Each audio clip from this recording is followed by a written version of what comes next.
Okay, apa yang you rasa bila makan aloe vera gel semua ni, produk Forever ni, Prima? Saya rasa macam dia buang lemak.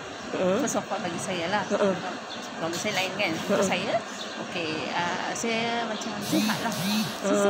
Sihat. Lepas tu ada tenaga lah. Dulu macam letih je. So sekarang ada tenaga. Then my skin also dah cantik tau. Dulu macam gelap, sekarang macam cerah. Wah, cerah dah. I like that. Lepas tu nak kata apa lagi memang bagus lah Kak produk ni bagi saya lah. Memang bagus. Lepas tu untuk bapa sekali kan. Mula-mula saya ambil produk ni disebabkan ayah saya kan dia usus dia semua usus dah berlubang. Oh, berlubang. Memang berlubang. So doktor kata perut dia usus tu kena dibuang letak plastik.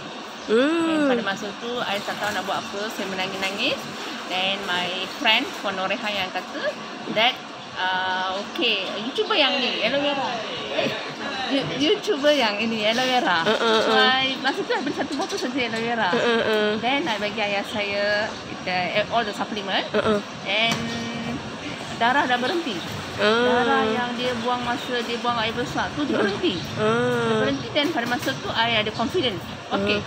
I ada confident dengan suplemen ni, dengan aloe vera ini. Then I continue belikan untuk keluarga saya. Untuk mak saya pula, dia ada payudara breast cancer. Breast cancer. Buang dah, satu dah buang dah. So saya pun risau lah mak saya pun. Saya pun belikan untuk mak saya sekali. So dia sihat. So memang confident lah. So after that I terus belilah. Itulah sihat kan.